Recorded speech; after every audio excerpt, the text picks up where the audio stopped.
Bullying o acoso escolar. Buenas tardes, soy Raquel Infante, estudiante de la carrera de Psicología en la Universidad de Yacamo.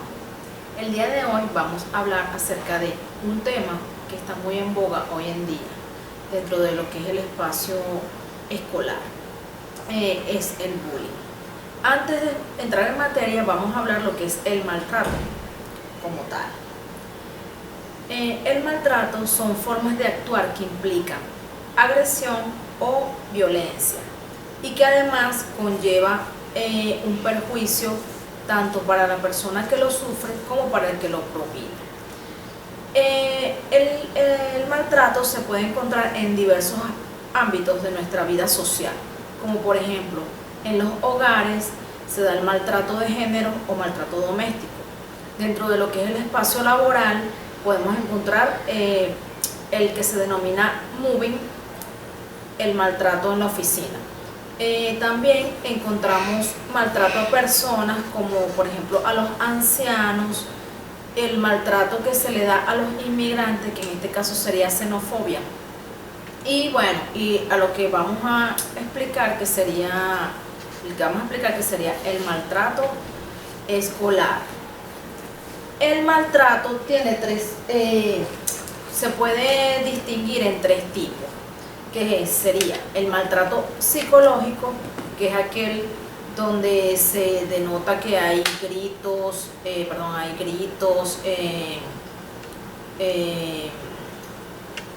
malas palabras y todo lo que conlleve una disminución de la autoestima del agredido.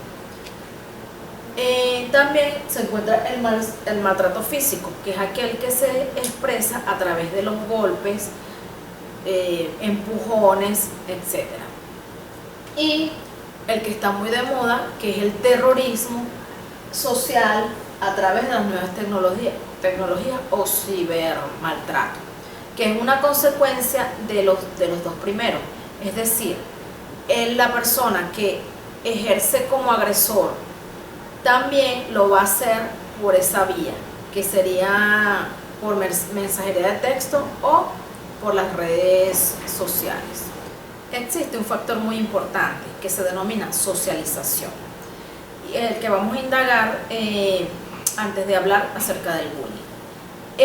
Esta socialización son herramientas que se le entregan al niño dentro del hogar y que lo evidencia o lo practica dentro de su espacio escolar o su entorno como tal. Son herramientas que permiten el manejo de la personalidad en los diferentes ámbitos, tales como el psicológico, moral y afectivo, y se encuentran marcados dentro de la Convención de los Derechos de los Niños y Adolescentes. En la escuela actualmente se pueden vivir muchos hechos de violencia y dentro de lo que es la vida social como tal, que los padres no deben dejar que estén por encima de los valores positivos que le podamos dar a los niños para su manejo y sus buenas relaciones sociales. Entonces es aquí donde entra la escuela y la familia para que brinden a los niños la oportunidad de aprender comportamientos que le permitan participar y funcionar en la sociedad. Uso de la violencia para afrontar los conflictos.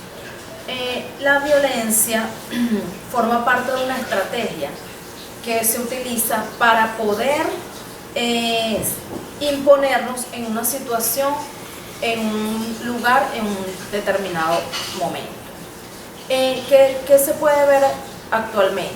Por la situación que estamos afrontando en el país, las personas se sienten muy tensas. Entonces, hay momentos en que cuando estás en un supermercado puedes agredir al cajero, puedes agredir a la persona que está a tu lado. Esto se hace o esto lo hace la persona para sentir que tiene el control de la situación. Asimismo, existen padres que utilizan la violencia para hacer que sus hijos cumplan las normas o que hagan lo que ellos quieren. Entonces, por esto que les pegan, los maltratan, les gritan. El niño aprende esto como una herramienta para ejercer presión también dentro de su espacio escolar, ya que él entiende que esto funciona como medio para obtener lo que desea. Adicionalmente a esto, encuentra a un niño o a una persona que es sumisa y que se le enseñó en su hogar a afrontar los problemas, este tipo de problemas, de otra manera. Entonces, también encontramos la naturalización de la violencia. Este es otro factor que se ve comúnmente hoy en día, ya que por las redes sociales estamos dejando que nuestros niños vean muchos hechos de violencia y los tomamos como si fueran normales. Entonces es aquí cuando nosotros aceptamos la violencia como un hecho cotidiano o normal, cuando se ve que se está naturalizando. Los niños están viendo esto y lo toman como un valor para su desenvolvimiento. Ahora vamos a explicar lo que es el acoso escolar. El acoso escolar también se puede denominar maltrato escolar o bullying y tiene 3 características que lo definen. La primera es que existe un desequilibrio de poder. Aquí vamos a observar que existe la figura del fuerte y el débil.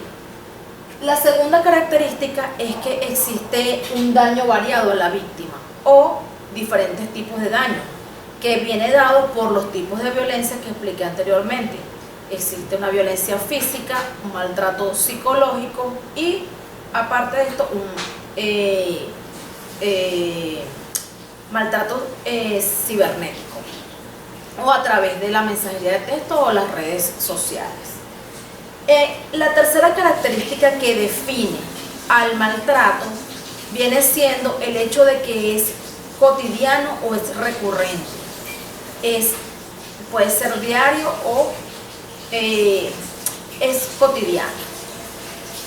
Si este hecho de violencia no es cotidiano, sino que es esporádico, ahí estamos hablando no de maltrato, sino de violencia escolar, que es un término diferente, ya les voy a explicar.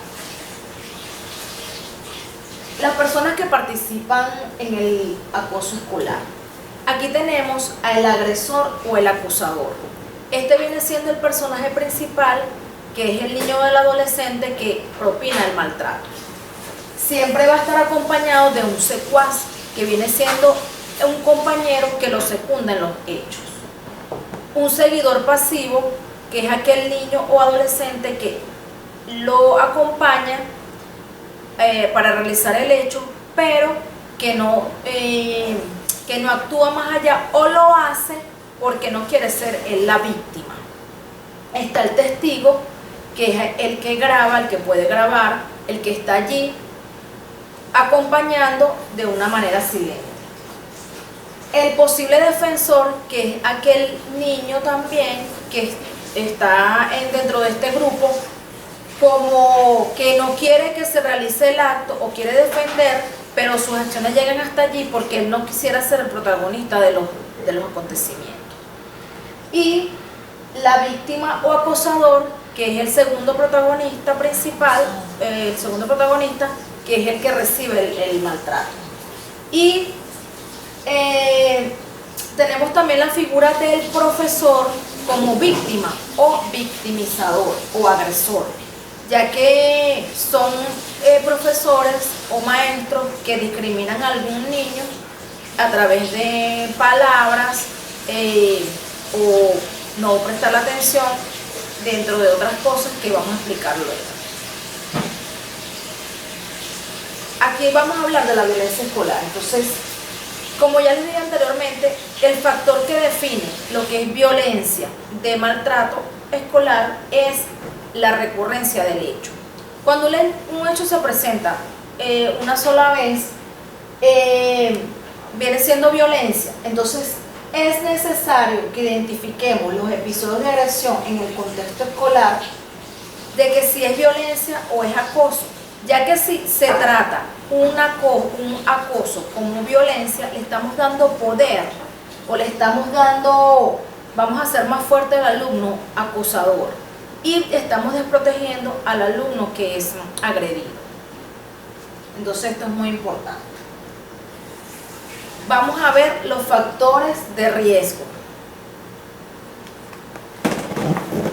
Entonces, dentro de los factores de riesgo está el profesor o el maestro como un actor muy importante, la persona que juega un papel importante, ya que él debe utilizar herramientas de integración dentro del aula. Y si fallan, pueden dar pie a que se haga el maltrato escolar. Entonces vemos que son docentes que no planifican. Todo docente debe tener actividades previas para que los alumnos realicen, de manera de que se minimice el tiempo de ocio y que por ende no se den hechos violentos dentro del aula escolar. El profesor que niega las diferencias. Estos son maestros que ven que existen diferencias dentro de sus alumnos o que existen roces dentro de los alumnos, pero es incapaz de asumirlo. Cuando el docente no establece actividades para los diferentes ritmos de aprendizaje. Aquí se puede dar el hecho de que los niños se burlen o digan, ofendan a sus compañeros porque no han terminado la tarea o etcétera. El docente excluye, explica y monitorea a los pocos alumnos que siguen su ritmo. Discrimina al profesorado. Imparte material a los alumnos que él cree que van a aprovechar la clase. Ignora la violencia, las peleas físicas en el aula, los niños que no trabajan y que no socializan. Este es un profesor que se hace la vista gorda y cuando existen violencia en el aula no está pendiente de lo que es la personalidad del niño, o sea, de observar cuáles son las actitudes que tienen los niños que él maneja. Ignora el contexto social, ignora las reglas y normas, o es un profesor sin liderazgo. Entonces, el profesor debe utilizar herramientas para que se dé la integración dentro del aula. Vamos ahora a hablar de las características de los niños y adolescentes víctimas. Hablaremos ahora de las características de los niños que son victimizados. Por lo general, estos son niños que son maltratados por los padres al ser ignorados. Son niños que pasan mucho tiempo solos, cerca del televisor, o sea, delante del televisor, con los videojuegos o en internet. Sus padres utilizan la tercerización de la crianza. ¿Qué queremos decir con esto? Que son padres que le dan las riendas de la crianza de sus hijos a un tercero, bien sea abuela, bien sea profesor de natación, bien sea tareas dirigidas, y no comparten lo suficiente con sus hijos. Estos niños tienen la característica también de que les cuesta relacionarse con otros niños y por tal motivo prefieren también estar viendo televisión o jugando videojuegos. En muchos casos son padres que son sobreprotectores y de esta manera también maltratan al niño, ya que no los dejan desarrollar su personalidad. Son padres que les escogen su ropa, le duermen con ellos, los visten, los bañan, etc. Y en muchos casos estos niños, o la mayoría de las veces estos niños están carentes de afecto. Entonces por eso tienen una baja autoestima. Vamos a pasar ahora a hablar de lo que son los niños y adolescentes acosadores. ¿Cuáles son sus características? Estos niños y adolescentes por lo general son niños que están siendo educados a través del maltrato. ¿Qué decimos con esto? Que sus padres, como ya hablamos, sus padres los golpean, les pegan, les gritan para darles la educación. Entonces, destruyen su autoestima día a día.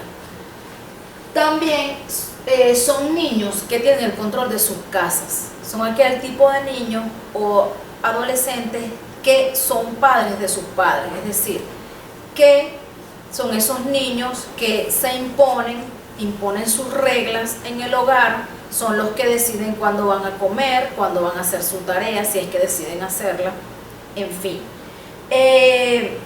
Dirigen la vida de su papá y de su mamá. Son niños que no tienen hábitos, no tienen límites, no cumplen normas, no tienen responsabilidades. Y son niños y adolescentes que están ausentes de empatía. Ellos no saben lo que es ponerse en los zapatos de sus compañeros, por lo tanto, lo agregan.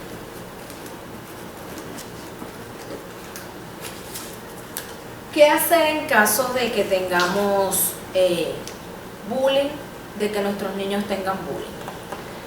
En ese caso, los padres deben involucrarse más en el cuidado de sus niños y en lo que es detectar cuando estamos en presencia de un niño que sea víctima o victimario o acosador.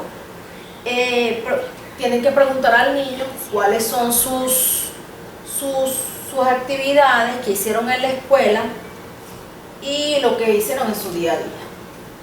Preparar al niño.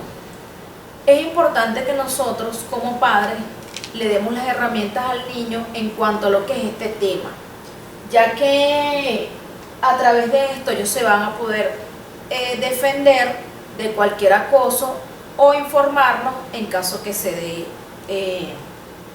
algún hecho de violencia. Los profesores, como ya dije anteriormente, tienen un papel importante. Los docentes, a través de lo que es el juego o las actividades lúdicas, enseñar a los niños a afrontar este tipo de problemas o a resolver los conflictos. Debe existir un manual de convivencia escolar en donde se dicten lo que son las normas que van a seguir para regirse dentro de los espacios escolares. También vamos a tratar de agotar las soluciones, es decir, hablar con los padres, o sea, con los padres, con los maestros. En dado caso de que no se dé una posible solución, acudir al instituto más cercano que tengamos de protección del niño, niña y adolescente para hacer la denuncia. Si continúa, deberíamos cambiar al niño de colegio. Y bueno, tenemos que afianzar lo que son las competencias sociales, el respeto y la amistad dentro de los niños, dentro de lo que es la convivencia escolar. Entonces vamos a decirle no al bullying. Esta ha sido toda mi presentación, espero les haya gustado y bueno, muchas gracias por su atención.